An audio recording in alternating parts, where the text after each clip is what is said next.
Se cuentan por cientos los discos de origen cubano publicados en los últimos años. Cuba, en proporción al número de sus habitantes, es el país con más músicos del mundo. La mezcla de culturas y la gratuidad en la enseñanza explican en parte este fenómeno al que se acerca el reportaje de nuestro compañero Adolfo Urbina.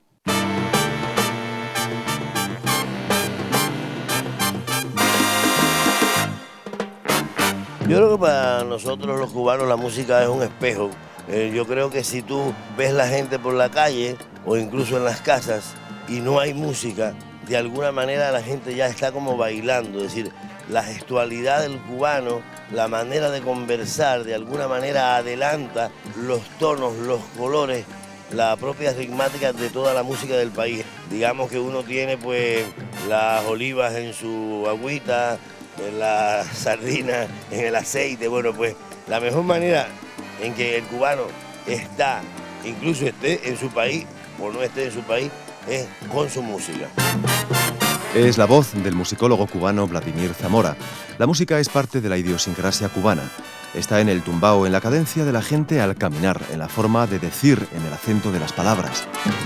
Cuba suena a África en el ritmo del bongo y la tumbadora. Suena a España con sus guitarras. Tiene también el color negro del jazz norteamericano y otras muchas influencias. El mestizaje de culturas, quizá ese sea el secreto que hace de Cuba la isla de la música. No son solamente lo africano y lo español, sino es todo el cancionero europeo. África es muy grande, no dice África como de un plumazo, pero son muchos sitios. Está la cultura asiática, hay por supuesto influencia del mundo sajón, es decir, todo eso contribuye a que Cuba haya hecho una música cuyos colores sean de alguna manera capaces de tocar por diferentes esquinas a gente de muchas partes del mundo.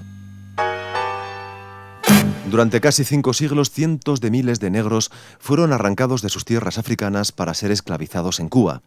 Su aportación a la música cubana es fundamental. Gracias a su sentido innato del ritmo, aportaron muchos instrumentos de percusión, entre otros la tumbadora o conga, la maraca, la clave, el güiro,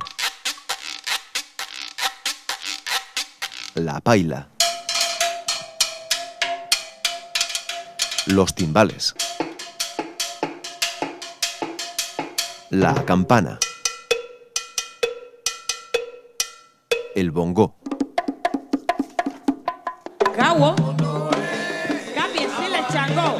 Los broncos tambores de la selva africana suenan dulces y domésticos en la noche de la jungla cubana, cantando pecados urbanos. Bálsamos en el bolero, rápidos en la rumba, sonoros en el son. Palabras del escritor Guillermo Cabrera Infante que reivindica la presencia negra en la música cubana. En Cuba nacieron el son, la trova, el guaguancó, el cha-cha-cha, la guaracha, el mambo, el bolero, la rumba, el danzón, la salsa, etc. En 1959, la revolución liderada por Fidel Castro implantó la gratuidad en la enseñanza. Este hecho dio un impulso fundamental a la música. Así nos lo decía Omara Portuondo, la vocalista de Buenavista Social Club. Y además ahora con las escuelas que tenemos de música hace un tiempo, del año 59 para acá, pues se forman, tienen muchas más posibilidades de estudiar música la gente.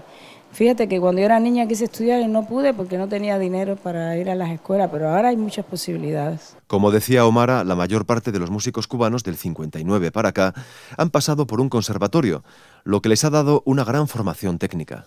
Casi todos los músicos cubanos leen una partitura sin dificultad. ¿Por qué? Pues aquí empiezan a estudiar la música ya desde la primaria, la secundaria, en el preuniversitario y terminan de licenciados de música con un nivel universitario. Eso es desarrollo. Pero eso puede ocurrir en un país donde se libró una campaña de alfabetización de 1 año y se liquidó, se erradicó en 1 año el analfabetismo en este país. Así opina César Portillo de la Luz, un famoso compositor cubano. Entramos en un conservatorio cubano. La mano izquierda, si, mi, la, sol, fa, mi, re. Si, mi, la.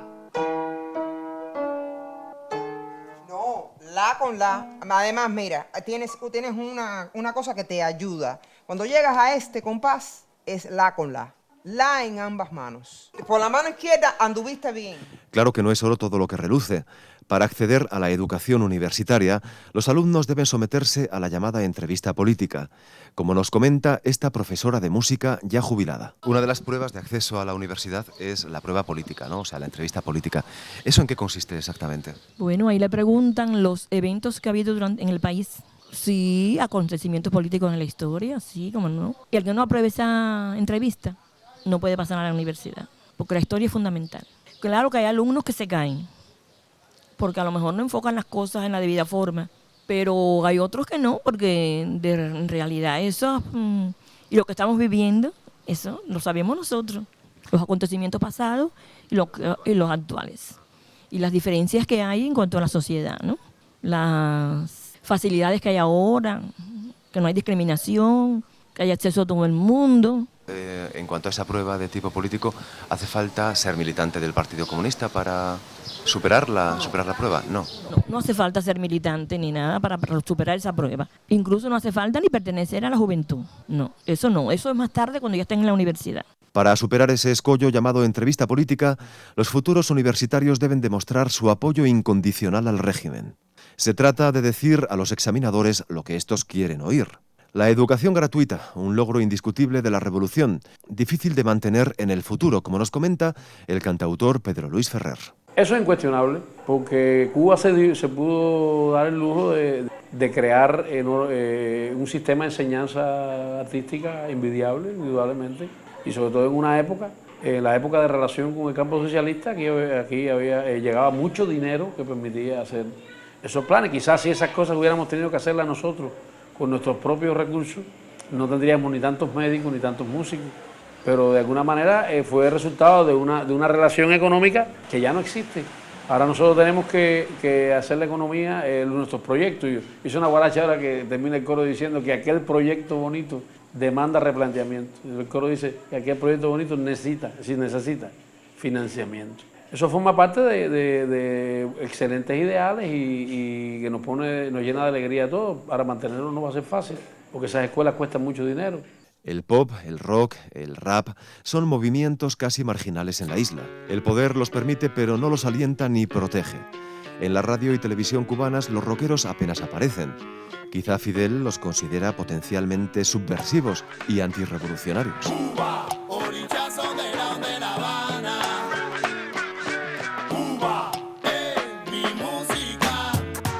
Claro, la censura con el rock estaba como hecha desde la indolencia de no promoverle, es decir, no es que había música de rock que después no se escuchaba, es que no había apoyo material ninguno en un país donde durante mucho tiempo las diferentes cosas que se producen porque las promueve el Estado, porque es el Estado quien tiene económicamente controlado todo, pues entonces no es posible tener, digamos, gente que armen su banda porque ellos quieran si no los apoyan. Los rockeros cubanos evitan problemas con las autoridades aplicando la autocensura a sus letras. Nos lo dice el cantautor Gerardo Alfonso. La censura, yo te digo prácticamente que la censura en el rock and roll o en el rock cubano no existe, porque dentro de eso los muchachos son bastante sanos, no llegan a ser agresores de una circunstancia, no, se mantienen una estridencia y punto. Hay alguna gente que tiene unas letras un poco más comprometidas, pero antes de que lleguen a la censura, ya pasaron un proceso de autocensura. En las emisoras cubanas hay cantantes prohibidos: Olga Guillot, Celia Cruz, Gloria Estefan, Albita y un largo etcétera. Son los músicos exiliados que se manifiestan públicamente contra la revolución. ¡Azúcar! ¡Azúcar! El ejercicio de la censura en Cuba con la música ha tenido mucho más que ver, uno, con músicos cubanos que están radicados fuera de Cuba, como puede ser Celia o Olga Guillot, que se considera que no se deben poner aquí y realmente eso es lamentable. Y por otra parte, la canción de autor, es decir, lo que en España llaman los cantautores. Es decir, que ha habido durante algún tiempo algunas canciones o algunos trovadores que han sido menos o más tocados. Todo hay que decirlo, en los medios de comunicación de la otra orilla, de Miami, también tienen su lista negra. Por ejemplo, hablar de Silvio Rodríguez va de retro es invocar al mismísimo diablo comunista. El politiqueo barato se impone provocando una artificial división entre los cubanos insulares y los exiliados. Hemos hablado de la censura y no podemos dejar de mencionar otro problema que afecta al colectivo de músicos que sale de gira al extranjero.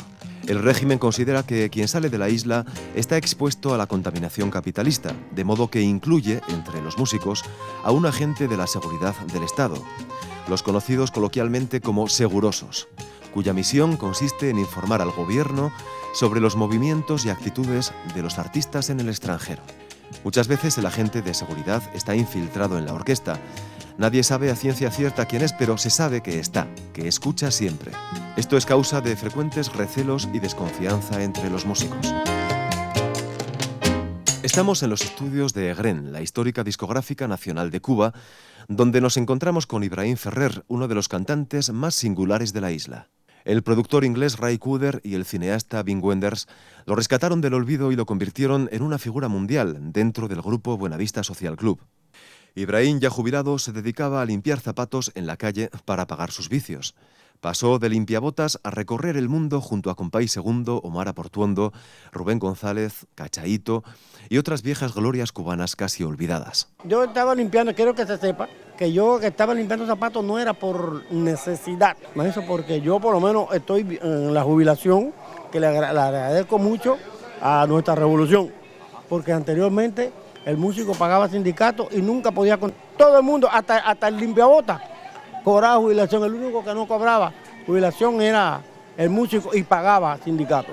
Entonces, pues eso es gracias a nuestra revolución que tenemos una jubilación, pero yo no quería vivir para eso porque yo tenía mi vicio, que era tomar, darme mi trago de vez en cuando y fumar.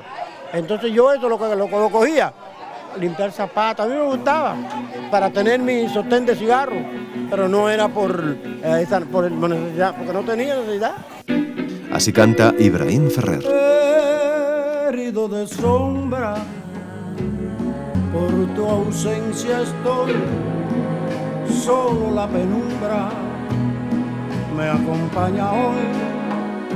Perdido tu amor, no podré disfrutar de felicidad. Sin destino fijo, como el humo voy, surcando el espacio, buscándote estoy. Tal vez no te encuentre, quizás te perdí, para siempre amor. Otros viejitos cubanos han tenido menos suerte, por ejemplo, este que nos encontramos en la calle. Elíades me aferra por el brazo y me canta un bolero con voz desafinada. Tiene 85 años. De esta forma, cantando a los turistas, obtiene algunos dólares, ya que su pensión de jubilación apenas le da para comer. Deja que digan lo que digan, deja que el burgo te critique, esa envidia de la gente, ¿por qué no ven tan feliz?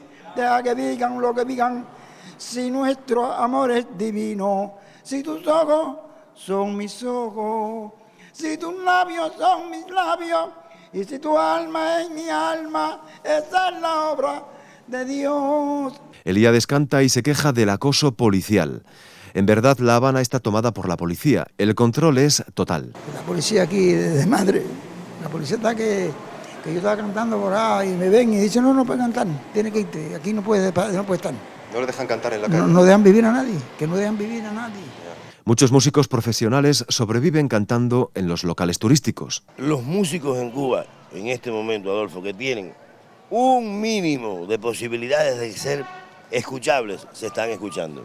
Y se escuchan en sitios que no le pagan un peso, seguramente, en muchos lugares son así, pero donde pueden adquirir, por la vía de la propina, más dinero que otras personas. Juventud Rebelde y Maní, tengo Juventud Rebelde y Maní. Estamos en el bar-restaurante La Mina en la calle Obispo de La Habana. Un grupo ameniza a los turistas y luego pasa el sombrero para recibir unos dólares de propina. Son los músicos de Raíces Cubanas, uno de los grupos que sobrevive gracias al turismo, que por otra parte es una de las principales fuentes de ingresos de Cuba. Pastorita tiene guarare, yo no sé por qué será. Pastorita tiene guarare, yo no sé por qué será. Nunca le he hecho nada, ella es mi amiga del alma y la llevo con el corazón. La crisis económica hace que la vida, que el día a día en Cuba sean casi una pesadilla. Los músicos cubanos suplen las carencias materiales con ingenio. Escuchen. Por ejemplo, las cuerdas. Estos son 3, ¿no? Sí. Cuando se te estropea una cuerda, ¿tienes problemas para...? Sí, las cuerdas son hechas en casa, ¿entiendes? Se hacen en casa y son bastante malas. ¿Y cómo las haces en casa? No, las hacen, ¿entiendes? Hay gente que se dedica a eso y las hace, pero no son de buena calidad. El material que se utiliza no es bueno, ¿entiendes? Hubo un músico rockero que incluso me decía que se utilizaba el cable del teléfono para hacer cuerdas. Es verdad, es verdad. Se usa el cable de teléfono y otro alambre también para entorcharlo también, ¿no? ¿Se resuelve? Se resuelve. Son artesanales, pero se resuelve. Creo que también la larga indigencia económica del país provoca en las personas una psicología de la mendicidad que la gente la arrastra aun cuando tiene un poquito más de posibilidades. Y eso solo pasa con el ciudadano que va por la calle y no sabemos qué profesión tiene, y pasa con el músico. A lo mejor ese músico, si toca en un sitio, si como te digo, se gana unos pesos allí, pues se puede comprar un juego de cuerda porque es parte de su instrumento de trabajo, como se busca una pieza para una máquina de moler carne, el que molerá carne, pero sin embargo este asunto de, ay Adolfo, ¿tú no crees que cuando tú vuelvas de España me puedes dar un jueguito de cuerda? Porque imagínate, aquí no se consigue. Yo creo que ya eso es un poco del tumbao cubano, que ojalá que vaya desapareciendo como cuando caigan los fuertes aguaceros así, que la gente se vaya olvidando un poco de eso, porque así se recuperaría pues una postura de toda la vida del cubano, que se ha ocupado más de darle a la gente que de que le den a él. Yo sé que la penuria implica, bueno, pues la necesidad de defenderse, pero me parece que a veces la gente está un poquito mejor y se sigue haciendo la mosca muerta. ¡Esto es Cuba, mi hermano! Silvio Rodríguez no tiene problemas para reponer las cuerdas de su guitarra, instrumento con el que mantiene una relación casi simbiótica. Es demasiado, es muy abarcador lo que yo pienso, lo que siento respecto a la guitarra. Date cuenta que es un instrumento que llegó a mí y que empezó entreteniéndome, sirviéndome, y que ha sido tan poderosa su personalidad que yo he terminado sirviéndole a ella. Me cambió la vida por completo. Las palabras de este gran cantautor sintetizan perfectamente lo que la música representa para un cubano. Con Silvio y su guitarra despedimos este pequeño recorrido por la isla de la música. La guitarra del joven soldado es pecosa y discreta. Es tan tímida que solo canta pasadas las 10. Cuando tocan silencio ella espera una hora y se escurre de puntas los pies. Y en el monte debajo de un árbol suelta el viento su amor y su fe. La guitarra del joven soldado es recluta también.